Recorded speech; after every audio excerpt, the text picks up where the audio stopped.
वाले हैं एक दूसरे टाइप के एसी रेक्टिफिकेशन सर्किट के बारे में। पिछले चैप्टर में हमने इस पीसीबी के एसी रेक्टिफिकेशन सर्किट के बारे में पढ़ा था कि किस तरीके से हम यहाँ पर एसी सप्लाई को जो है वो डीसी सप्लाई में बदलते हैं और इन कैप्चरों पर जो है वो चार्ज करवाते हैं, जहाँ पर इसका हमने सर्किट डायग्राम भी बनाया था। अब इस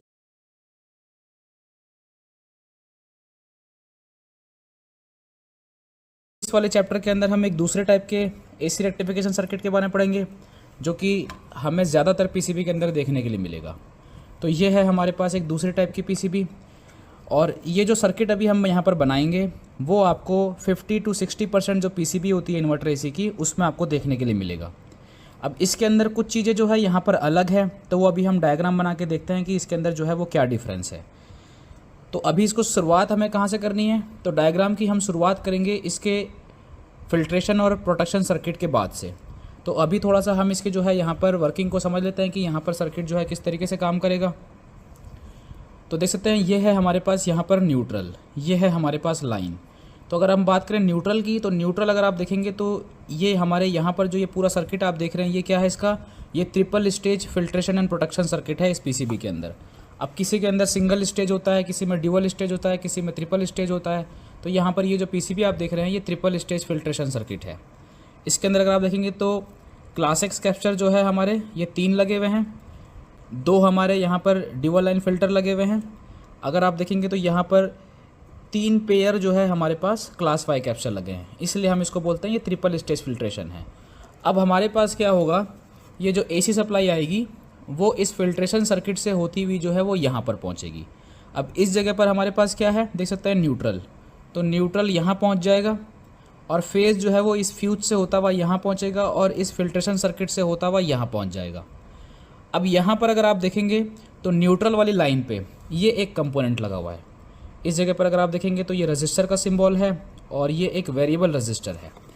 इसको अगर हम पीछे की तरफ से देखते हैं तो देख सकते हैं ये है पीटीसी, पॉजिटिव टेम्परेचर रजिस्टर है हमारी ये एक, जो कि एक थर्मल रजिस्टर होती है।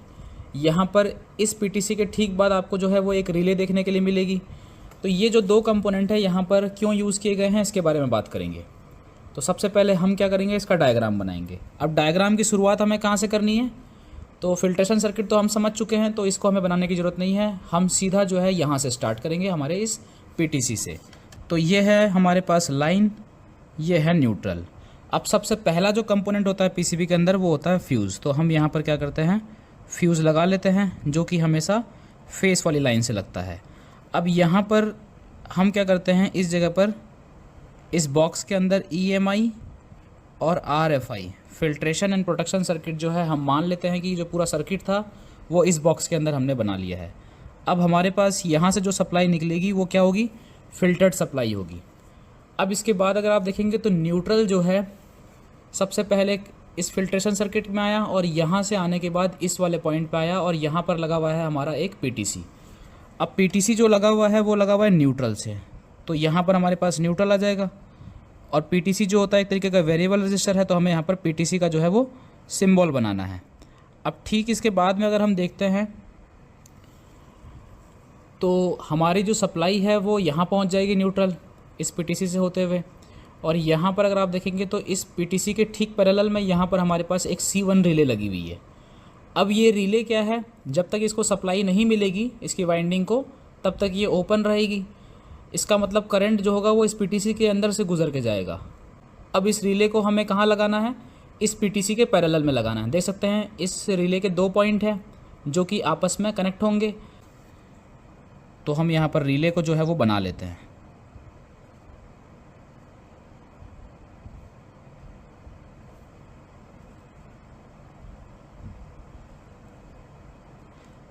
अब रिले जो होती है वो हमारी आयरन कोर होती है, तो इस तरीके से हमें रिले का जो है वो सिंबल बना लेना है।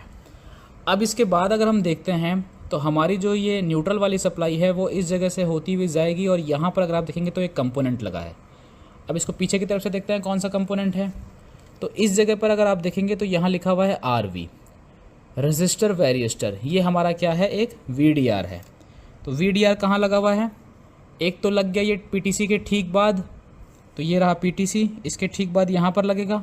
और इसका जो दूसरा टर्मिनल है वो अगर आप देखेंगे तो इस वाले पॉइंट से जुड़ा हुआ है, और ये जो ट्रैक है ये सीधा कहाँ जा रहा है, इस जगह पर हमारे पास क्या है, यहाँ पर है हमारे पास फेस। देख सकते हैं फ्यूज से आ रही है सप्लाई, इस तरीके से होते हुए जाएगी और ये हमारा क्या हो जाएगा, फेस। मतलब न्यूट्रल और फेस के बीच में हमारा क्या लगा हुआ है, एक VDR। तो हम यहाँ पर जो है VDR को इस तरीके से लगा लेते हैं। अब सप्लाई हमारी आगे बढ़ेगी। अब अगर आप देखेंगे तो ये जो बोर्ड है हमारे पास, ये एक ड्यूअल प्रिंटेड बोर्ड है। इसके अंदर आधे जो ट्रैक्स होते हैं वो इसके बैक साइड में होते हैं और आधे जो ट्रैक्स होते हैं वो इसके फ्रंट साइड में होते हैं। तो यहाँ पर अगर आप देखेंगे तो फेस वाला जो ट्रैक था वो इस जगह पर जो है अब नहीं दिख रहा है हमें। तो पीछे की तरफ से अगर हम इसको पलटेंगे तो देख सकते हैं यहाँ पर इस जगह पर ये जो आपको दिख रहा है ये पूरा क्या है, फेस है, जो कि कहाँ पर जा रहा है, सीधा हमारे इस ब्रिज रेक्टिफायर के अंदर जा रहा है। और ये दोनों पिनें क्या होती है, ब्रिज रेक्टिफायर की इनपुट पिनें होती है, जहाँ पर इसको AC सप्लाई देते हैं। तो फेस जो है वो सीधा जो है यहाँ से कहाँ पहुँच गया, हमारे इस ब्रिज रेक्टिफायर के अंदर। तो फेस ऊपर वाला है। तो अब ब्रिज रेक्टिफायर के अंदर 4 डायोड होते हैं, तो हम यहाँ पर जो है वो चारों डायोड को बना लेते हैं।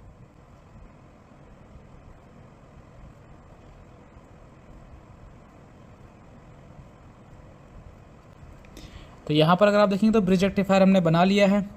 अब ब्रिज रेक्टिफायर के ये दोनों इनपुट हो गए, ये दोनों आउटपुट हो गए।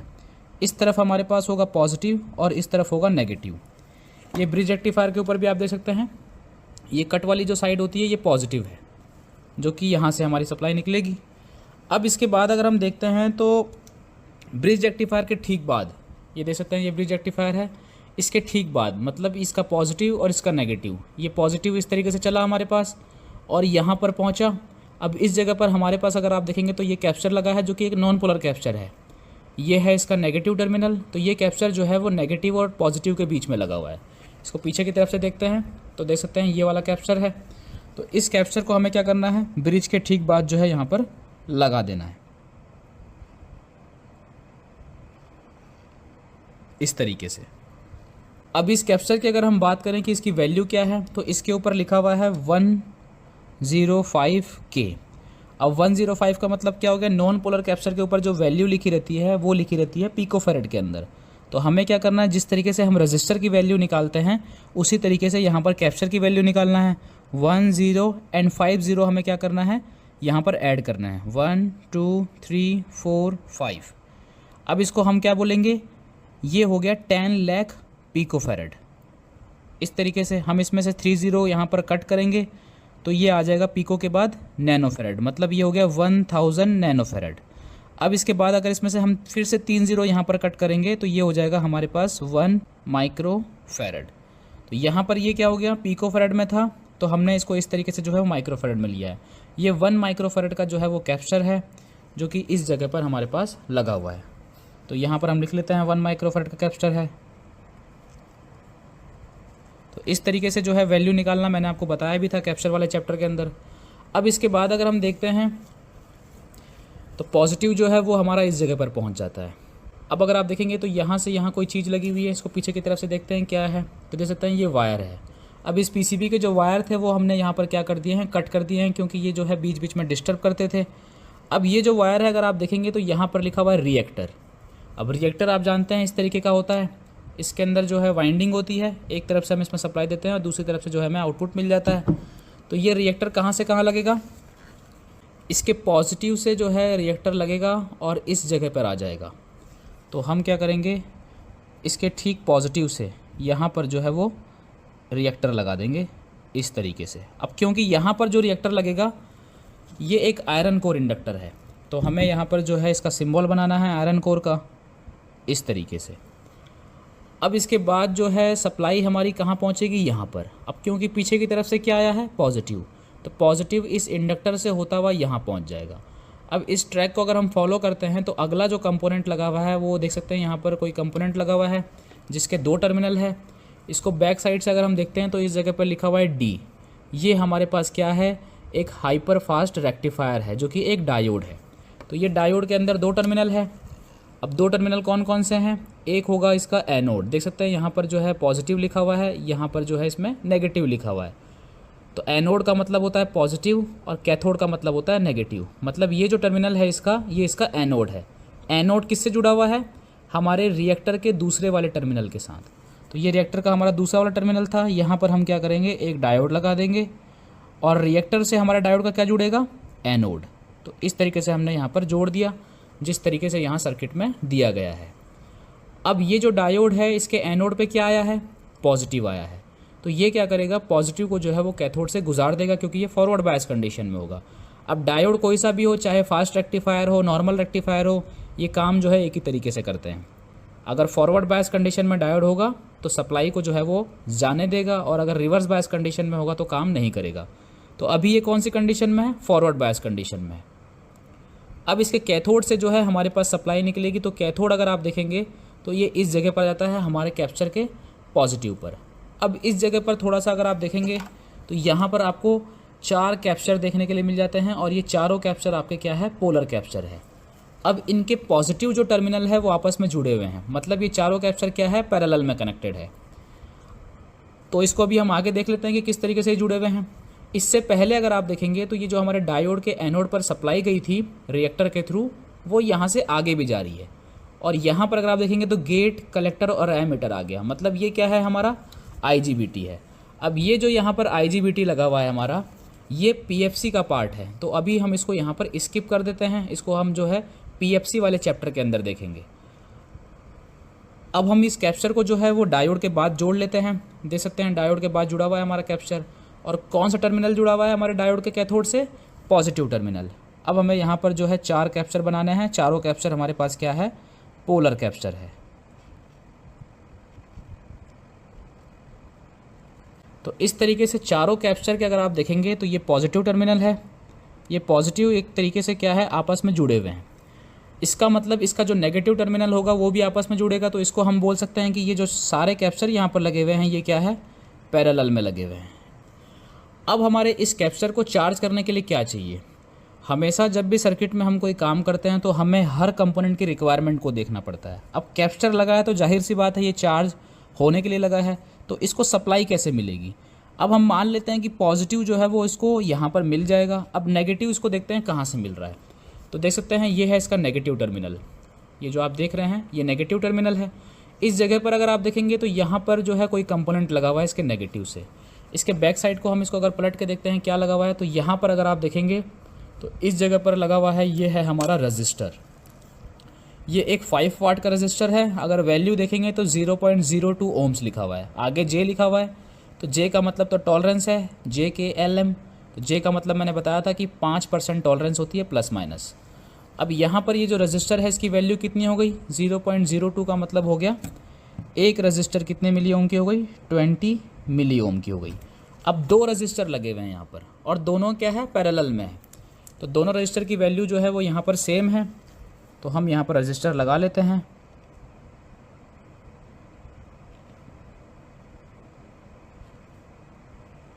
ये हमने रजिस्टर लगा ली दोनों। एक रजिस्टर की वैल्यू है 20 और 2 लगे हुए हैं पैरेलल के अंदर। तो यहाँ पर जो इनकी दोनों की ओवरऑल वैल्यू होगी पैरेलल करने के बाद वो हो जाएगी 10 मिली ओम। तो इस तरीके से यहाँ पर हमारे पास क्या है, ये शंट आ गया। और एक रजिस्टर के कितने वाट है, 5 वाट। और जब रजिस्टर को हम पैरेलल में लगाते हैं या सीरीज़ में लगाते हैं तो रजिस्टर के जो वाट होते हैं वो हमेशा बढ़ते हैं। अगर पैरेलल में करते हैं तो वैल्यू कम होती है, और अगर हम सीरीज़ में करते हैं तो वैल्यू बढ़ती है, लेकिन वाट जो हमेशा होते हैं वो हमेशा प्लस ही होंगे। तो यहाँ पर एक जो रजिस्टर है वो 5 वाट की है, तो दोनों रजिस्टर को यहाँ पर जोड़ने के बाद कितनी हो जाएगी, 10 वाट की। तो इसलिए यहाँ पर जो है वो 2 रजिस्टर का यूज़ किया गया है। अब यहाँ पर इस रजिस्टर का जो दूसरा एंड है अगर आप देखेंगे तो हमारे ब्रिज रेक्टिफायर के नेगेटिव से लगा है, तो हमने यहाँ पर इसको नेगेटिव से लगा दिया। अब ये जो रजिस्टर है ये बहुत ही लो वैल्यू की है, ये यहाँ पर लगी होती है करंट को सेंस करने के लिए। तो अभी हम करंट सेंस का चैप्टर नहीं पढ़ रहे हैं। अभी आप ये समझ लीजिए कि जो हमारी नेगेटिव सप्लाई होगी वो इस कैप्चर को इस रजिस्टर के थ्रू यहाँ पर मिल जाएगी। जैसा कि आप यहाँ पर देख सकते हैं, ब्रिज का नेगेटिव इस रजिस्टर के थ्रू किससे जुड़ गया, हमारे कैप्चर के नेगेटिव से। तो इस तरीके से यहाँ पर क्या होगा, जो हमारा कैप्चर है यहाँ पर चार्ज होगा। अब हमें ये देखना है कि ये सर्किट तो अभी हमारा कंप्लीट हो गया। हम कहाँ तक पहुँच चुके हैं, हम पहुँच चुके हैं इस कैप्चर तक। अब हमें ये देखना है कि ये कैप्चर जो है वो किस तरीके से चार्ज होगा, यहाँ पर सर्किट जो है वो क्या काम कर रहा है, और जो हमने इससे पिछले वाले चैप्टर के अंदर AC रेक्टिफिकेशन पढ़ा था उसमें और इसमें क्या फ़र्क है। तो ये वाला PCB अगर देखते हैं जो कि हमने पिछले चैप्टर में पढ़ा था, ये फिल्ट्रेशन हो गया। सीधी सप्लाई अगर आप देखेंगे तो ब्रिज के अंदर जा रही थी, और ब्रिज के बाद यहाँ पर अगर आप देखेंगे तो ये इस तरीके से नेगेटिव जा रहा था, और जो पॉजिटिव था वो हमारा इस रिएक्टर के थ्रू होता हुआ जा रहा था, कहाँ पर, डायोड पर, और डायोड के बाद जो है कैप्चर पर। अब इसके अंदर जो है यहाँ पर क्या है, कुछ चीज़ें एक्स्ट्रा है। एक्स्ट्रा क्या है, जैसे कि यहाँ पर जो है सारे कैप्चर पोलर कैप्चर है। दूसरी बात, अगर यहाँ पर आपको देखने के लिए मिलेगा पीटीसी और रिले, ये भी एक्स्ट्रा है यहाँ पर। अब इस पीसीबी के अंदर एक ही कैप्चर लगा हुआ था नॉन पोलर, जो कि कंप्रेसर के लिए था 20 माइक्रोफैरड का, और ये जो कैप्चर लगा हुआ था पोलर, ये बेसिकली लगा हुआ था किसके लिए, एसएमपीएस के लिए। अब यहाँ पर इस पीसीबी के अंदर जितने भी कैप्चर लगे हैं वो सारे पोलर कैप्चर है। तो यहाँ पर डिफरेंस क्या है उसके बारे में बात करेंगे कि ये जो कंपोनेंट है एक्स्ट्रा, ये यहाँ पर क्यों लगे हुए हैं। तो वर्किंग को समझने के लिए हम क्या करते हैं, सबसे पहले इसको सप्लाई देते हैं 220 वोल्ट AC। इस तरीके से हमारी सप्लाई जो है वो इस फिल्ट्रेशन सर्किट से गुजरेगी, और हमारे पास जो है लाइन यहाँ पहुँच जाएगी, न्यूट्रल इस जगह पर पहुँच जाएगी। अब अगर आप यहाँ पर देखेंगे तो ये रिले तो हमारी ओपन है, और ओपन रहेगी क्योंकि इसकी वाइंडिंग को जो है अभी हमने कोई सप्लाई नहीं दी है, और इसकी वाइंडिंग को सप्लाई कब मिलेगी, जब ये पीसीबी ऑन होगी। अब ये पीसीबी कब ऑन होगी, जब ये कैप्चर चार्ज होंगे, तभी हमारे एसएमपीएस और सारी चीज़ें जो है वो काम करेगी। तो पहले कंडीशन में क्या होगा, जैसे ही हम इसको यहाँ पर सप्लाई देंगे, और क्योंकि रिले ऑफ है, हमारी जो सप्लाई होगी वो इस पीटीसी के अंदर से गुजरेगी। अब पीटीसी यहाँ पर क्यों लगा हुआ है वो अभी हम आगे देखते हैं। तो मान लेते हैं कि ये पीटीसी के अंदर से हमारी सप्लाई गुजरी। अब ये जो पीटीसी है ये एक तरीके की क्या है, रजिस्टर है। तो इसकी वैल्यू को हम लोग जो है वो मेज़र कर लेते हैं कि कितनी वैल्यू हमें दिखा रहा है। अब ये लो वैल्यू का होगा, तभी हमारी सप्लाई जो है वो गुजरेगी इसके अंदर से। तो इसको चेक करते हैं, इसके दोनों टर्मिनल पर हम यहाँ पर लेंगे।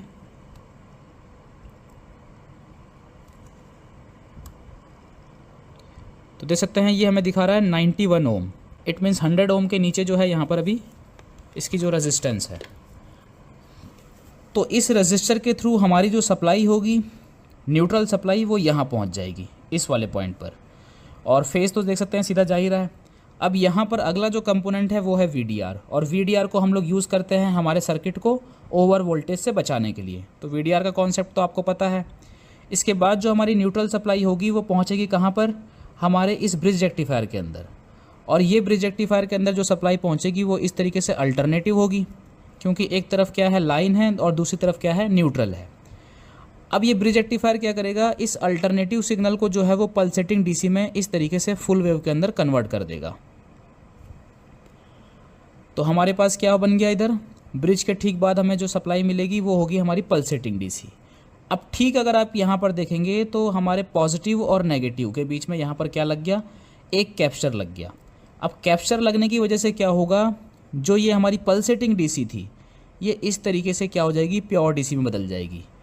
अब हमने यहाँ पर वोल्टेज कितने दिए इसको, 220 वोल्ट AC, किसके इनपुट में, ब्रिज रेक्टिफायर के इनपुट में। कैप्चर लगने की वजह से हमारा जो यहाँ पर वोल्टेज होगा वो DC में बदल जाएगा, प्योर DC, और क्योंकि इसका कैप्चर जो है वो पीक पे चार्ज होगा हमारे सिग्नल के, तो यहाँ पर वोल्टेज भी बढ़ जाएंगे। तो मैंने आपको बताया था कि हम लोग जो है RMS से पीक की वैल्यू कैसे निकालते हैं, तो ये है इसका फॉर्मूला। अब यहाँ पर अगर इसको हम 220 वोल्ट देते हैं तो यहाँ पर हमारे पास कितने वोल्ट DC मिलेंगे, उसको हम इस फॉर्मूले से जो है वो पता कर सकते हैं। तो अगर हम 220 √2 करेंगे तो हमारे पास आंसर आएगा 311 वोल्ट। वो सप्लाई हमारी यहाँ पर मिलेगी, DC प्लस 311 वोल्ट। अब ये जो सप्लाई हमें यहाँ पर मिली है ये क्या है, प्योर DC है, क्योंकि यहाँ पर कैप्चर लग गया। अब इस जगह पर पॉजिटिव है, इस जगह पर हमारे पास नेगेटिव है। पॉजिटिव जो होगा ये सबसे पहले जाएगा इस रिएक्टर के अंदर। तो यहाँ पर अगर देखेंगे तो ब्रिज का जो पॉजिटिव होगा वो इस जगह पे जाएगा, और यहाँ से पॉजिटिव आउटपुट हो जाएगा। अब इस जगह पर सप्लाई हमारी पहुँच जाएगी, यहाँ पर पॉजिटिव यहाँ पहुँच गया। ये है इसका एनोड। डायोड के एनोड पे क्या है, पॉजिटिव सप्लाई आई है, तो ये क्या करेगा, ये पॉजिटिव का वेलकम करेगा, और यहाँ पर जो कैथोड है इसका उससे आउटपुट कर देगा हमारे पॉजिटिव को। कैथोड से आउटपुट करते ही हमारी जो सप्लाई होगी वो इस कैप्चर को यहाँ पर मिल जाएगी। अब क्योंकि इस कैप्चर को नेगेटिव जो है वो यहाँ पर मिल ही रहा था डायरेक्ट हमारे ब्रिज के थ्रू, और पॉजिटिव जो है वो इस डायोड के थ्रू मिल ही जाएगा, तो ये हमारा कैप्चर जो है यहाँ पर क्या हो जाएगा, चार्ज हो जाएगा। अब यहाँ पर देखने वाली बात क्या है कि ये PTC यहाँ पर क्यों लगा है। मतलब देखेंगे तो दो कंपोनेंट एक्स्ट्रा हो गए, एक PTC और एक हमारा ये रिले। तो देखिए यहाँ पर होता क्या है, मैं आपको समझा देता हूँ।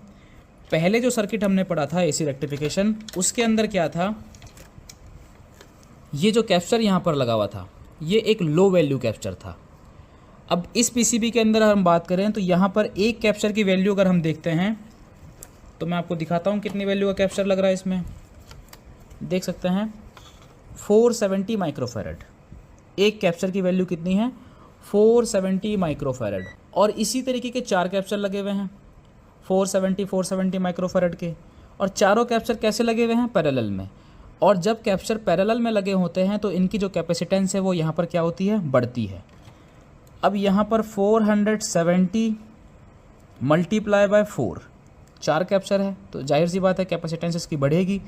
तो इसको अगर हम करेंगे तो यहाँ पर हमारे पास आंसर क्या आएगा, 1880 माइक्रोफैरड। अब ये जो कैपेसिटेंस हमारे पास आई है इसको हम ये भी बोल सकते हैं 1.88 मिलीफैरड, क्योंकि माइक्रोफैरड के बाद क्या आता है, मिलीफैरड। अब ये जो कैपेसिटेंस है ये काफ़ी ज़्यादा है, ये काफ़ी ज़्यादा जो है वो चार्ज को स्टोर करेगी। अब कोई भी कैपेसिटर जब डिस्चार्ज होता है तो इन दोनों टर्मिनल के बीच में इनकी जो रेजिस्टेंस होती है वो बेहद ही कम होती है, और कम होने की वजह से क्या है, ये शॉर्ट सर्किट बिहेव करते हैं।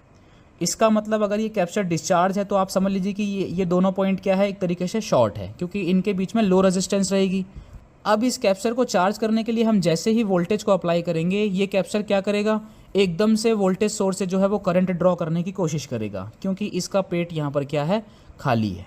अब हम नहीं चाहते कि ये जो कैप्चर है वो इस तरीके की हरकत करे, क्योंकि अगर ये एकदम से करंट को ड्रॉ करने की कोशिश करेगा तो पीछे जितने भी कंपोनेंट लगे हुए हैं इन सब के ऊपर क्या होगा, इनसर्ज लोड आ जाएगा, और यहाँ पर जो इनसर्ज करंट हमारा बनता है उससे कंपोनेंट डैमेज होते हैं। जैसे मान लेते हैं कि यहाँ पर फ्यूज़ लगा हुआ है। अब क्योंकि ये शॉर्ट सर्किट बिहेव कर रहा है, आपने देखा होगा कि जैसे ही हम किसी भी चीज़ को चालू करते हैं, अप्लायंस को जिसके अंदर की कैप्चर बैंक लगा होता है, तो वहाँ पर एकदम से जो है लाइट इस तरीके से डिम होती है और फिर वापस जो है स्टेबल हो जाती है। तो वो बेसिकली क्या होता है, इनसर्ज करंट होता है। लेकिन अगर हम यहाँ पर इस पीटीसी को लगा देंगे तो ऐसा नहीं होगा। क्यों नहीं होगा, अब मान लेते हैं ये सर्किट से जुड़ा हुआ है हमारा ये कैप्चर। अब सप्लाई तो पीछे की तरफ से आएगी हमारे पास, लाइन और न्यूट्रल से 220 वोल्ट AC, बीच में हमने लगा दिया पीटीसी। अब ये पीटीसी क्या करेगा, रूम टेम्परेचर के ऊपर इसकी जो रेजिस्टेंस थी अभी हमने देखी थी कितनी थी, 90 ओम। तो ये एक तरीके की क्या है, रुकावट है। अब जब सप्लाई हमारी इस पीटीसी के अंदर से गुजर के जाएगी और ये कैप्चर अगर एकदम से करंट को ड्रॉ करने की कोशिश करेगा, तो क्योंकि ये पीटीसी है पॉजिटिव टेम्परेचर कोफिशिएंट रजिस्टर, ये टेम्परेचर के ऊपर इसका जो बिहेवियर है वो क्या होता है, इसकी जो रेजिस्टेंस है वो चेंज होती है। अब ये कैप्चर जैसे ही करंट ड्रॉ करने की कोशिश करेगा हमारी सप्लाई से, तो इस पीटीसी के अंदर जैसे ही करंट फ्लो होगा तो ये हीट होगा, और जब इसका टेम्परेचर बढ़ेगा तो पीटीसी के अंदर मैंने आपको बताया था कि जब पीटीसी का टेम्परेचर बढ़ता है तो ये मान लेते हैं टेम्परेचर है, तो इसकी जो रेजिस्टेंस है वो भी क्या होती है, वो भी बढ़ती है। तो नॉर्मल कंडीशन में कितनी रेजिस्टेंस थी, 90, और ये एकदम से करंट ड्रॉ करेगा तो इसके अंदर जो इलेक्ट्रॉन फ्लो होंगे उसकी वजह से ये हीट होगा, और हीट होते ही ये अपनी रेजिस्टेंस को और बढ़ा लेगा। अब क्योंकि जैसे जैसे रेजिस्टेंस इसकी बढ़ती जाएगी तो हमारी जो सप्लाई है वो यहाँ पर धीरे धीरे पहुँचेगी, और ये कैप्चर जो है वो धीरे धीरे चार्ज होगा। अब धीरे धीरे का मतलब ये नहीं है कि इसको कोई आधे घंटे लग जाएंगे चार्ज होने के लिए। धीरे धीरे का मतलब है कि हमारे लिए तो ये बहुत ज़्यादा फास्ट है, लेकिन इसके लिए बहुत धीरे है। इस पीटीसी का जो काम होता है यहाँ पर वो बेसिकली 1 सेकंड से भी कम समय के लिए होता है। इसके बाद जो है हम क्या करते हैं, इस रिले को चालू करके और इस पीटीसी को जो है यहाँ पर बाईपास करवा देते हैं। अब ये रिले कब चालू होगी, जब हम इसकी वाइंडिंग को यहाँ पर 12 वोल्ट की सप्लाई देंगे, तो ये जो है हमारा कुछ इस तरीके से हो जाएगा। क्लोज होते ही ये पीटीसी क्या हो जाएगा, बाईपास हो जाएगा। जितना भी लोड था पीटीसी के ऊपर वो सारा किसके ऊपर आ जाएगा, हमारे इस रिले के ऊपर आ जाएगा। तो 1 सेकंड के लिए हम इसको यहाँ पर यूज़ करते हैं, और दूसरे सेकंड के अंदर क्या करते हैं, इस रिले को ऑन करके इस पीटीसी को बाईपास करा देते हैं, क्योंकि इसके अंदर से जो है वो करंट फ्लो नहीं हो पाएगा, क्योंकि इसकी रेजिस्टेंस तो मेगा ओम में पहुँच जाएगी हीट होकर के। तो इसलिए हम यहाँ पर जो है इसको यूज़ करते हैं। बेसिकली कैप्चर की वजह से यहाँ पर जो कैप्चर हमने यूज़ किया है ये पूरा एक बैंक बन गया है। काफ़ी ज़्यादा इसकी जो है कैपेसिटेंस है, तो ये एकदम से करंट को ड्रॉ करने की कोशिश करता है, जो कि हम नहीं चाहते ऐसा हो। और ये कब करता है, जब इसका पेट खाली होता है, मतलब ये डिस्चार्ज होता है। तो बेसिकली इन सर्ज करंट से बचाने के लिए और सॉफ्ट चार्ज करने के लिए हम यहाँ पर क्या करते हैं, इस पीटीसी का यूज़ करते हैं। और पीटीसी के अंदर हम लगातार जो है वो करंट फ्लो नहीं करा सकते, क्योंकि ये हीट हो जाएगा, तो इसलिए हम यहाँ पर जो है इसको बाईपास करने के लिए रिले का यूज़ करते हैं। तो अब आपको यहाँ पर समझ में आ गया होगा कि जो सर्किट है वो किस तरीके से काम कर रहा है, किस तरीके से हम AC को जो है वो DC के अंदर बदलेंगे, और यहाँ पर जो ये कंपोनेंट्स लगे हुए हैं वो बेसिकली यहाँ पर क्या काम कर रहे हैं। अब ये जो सर्किट है वो आपको 60% PCB के अंदर देखने के लिए मिलेगा इन्वर्टर AC में। तो इस सर्किट को जो है वो आप अच्छे से समझ लीजिए। अब इस चैप्टर के बाद जो है वो आपके पास टेस्ट आएगा, उस टेस्ट को आपको देना है और अपनी नॉलेज को बढ़ाना है। Thank you so much.